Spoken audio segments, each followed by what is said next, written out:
Hi, everybody. Today I'm going to talk about how I went from remote cart for one agency to remote cart for multiple agencies. Today, I'm going to talk about branching out into working for multiple remote cart agencies and having jobs all over the country. Now, my stenography career had grown from a cotyledon into a bigger tree. For a time, two of my on site cart captioning schools from the Bay Area continued to use me remotely after I'd moved away, and I provided remote cart for them.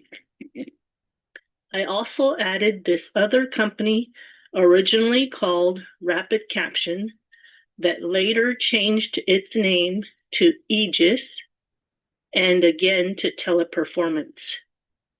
I added an agency in Los Angeles, and the third agency's supervisor found me on LinkedIn and offered me the opportunity to join them. So I did. That company was a mom and pop shop called One Interpreting, which later sold to the behemoth Sorensen. One Interpreting gave me an hour-long test simulating an actual cart captioning job to apply for the opportunity to join their team. I had to stay organized between different agencies, schools, classes, students, and clients. Cart captioners caption for webinars, government meetings, university classes, and business meetings, sometimes even arbitrations and political campaigns. If you are enjoying my video, please give it a thumbs up, subscribe, and share this video with your friends. I had to learn new technology platforms like StreamText, Zoom, and Microsoft Teams. For every job, we have two platforms that we need to use, one for audio and one for captioning. The audio source could be from Zoom or StreamText or YouTube or WebEx or MS Teams. The output of captioning could be to Zoom, StreamText, from StreamText to Zoom, Google Docs, or to the client's website. To stay organized, I create a 3x5 index card for each job with all the pertinent information on it. What agency this job is for, the client or student name, the date, the day of the week, and the time of the assignment. I also put the pay rate so that I can invoice correctly and the two platforms that I need to use for audio source and captioning output. I use color-coded cards so that the blue is used for jobs that are semester-length recurring classes, and white is used for one-time or substitute classes. Yellow is used for government meetings or webinars that require a lot of prep work. It's like being a juggler. You have a lot of plates to keep up in the air, and you don't want to drop one of them. It's like being a chef at the restaurant and having dishes to make for each client and having to know which dish to serve to which client. Sometimes in the past, I would see an email blast go out to all the cart captioners for one agency that would say, please do not email the wrong transcript to the student. That's a violation of privacy. And I would know that somebody had gotten it wrong and gotten one of their juggling plates mixed up with another. The supervisors sent out these email blasts to everybody that made me aware of what mistakes other cart captioners were making. I was glad to have my 3x5 index card system to keep track of jobs. Having a physical index card was helpful as well because I would write any notes about the job that I needed to write on the back of the card. If I needed to write up an incident report, or IR for short, I would write IR audio for poor audio quality, or IR no show for students who didn't show up to class, or IR ended early for jobs that ended early. This way, I'd know what I needed to write up in the report for that job.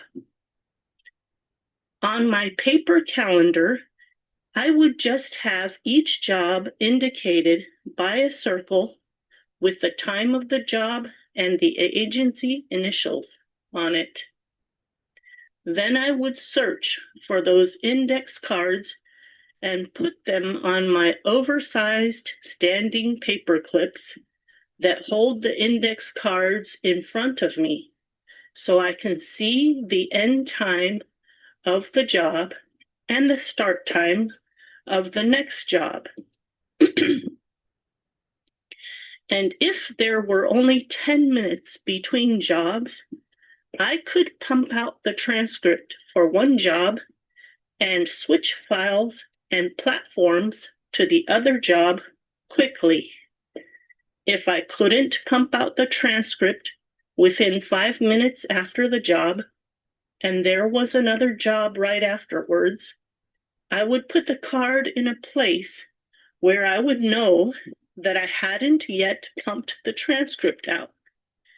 Then, when I get the earliest chance to do so, I'd finish cleaning it up and turning it in. Each time I turned the transcript in, I had to be careful to follow the protocol for the agency. Every agency is different. Some want you to follow a template to make the transcript uniform across different cart captioners. Some agencies want you to turn the transcript in by uploading to their web portal. So, besides learning how to use different audio and captioning platforms, I also had to learn how to use different web portals for each agency that I worked for. And every company had different places where they kept their job info. Some kept it in their portals, some kept it in a Google Calendar, and keeping track of where all these things would be so that I don't get mixed up, I have an Excel file that I use to keep track of all the different companies that I work for and their systems for sending in invoices, which email to send it to, how to turn in the transcript with a template and upload to the portal or email to the student. There are a lot of very detailed steps to keep track of and not mix up. I'm not a naturally organized person, but for my job, I've created a multiple redundant system to make sure that I'm organized and not get mixed up with all the moving parts. So besides the calendars that each company has for their jobs, I have my own paper calendar that I put all the jobs on. Early in my on-site cart captioning days, I only had a one-page calendar showing all the classes for the semester. That's because I had only taken on full semester length classes and had only a few opportunities to substitute.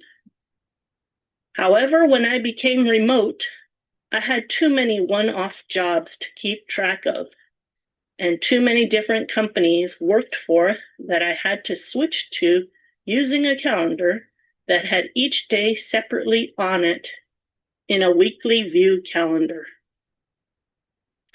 Some captioners use an electronic calendar for their work, like Google Calendar or something like that. I don't like that. I like the paper calendar instead because it's easier to look at when being offered a job on email. Instead of having to switch between windows to view my calendar, I just look at the paper and flip to the page while viewing the email offering the job. Okay, so that is a little peek into how I branched out into multiple companies. Having a fleshed out LinkedIn file is helpful for networking with agencies, and that's how my third company found me. So that's something to consider. Okay, next time we'll talk about translation transcription in real time. Okay, bye bye.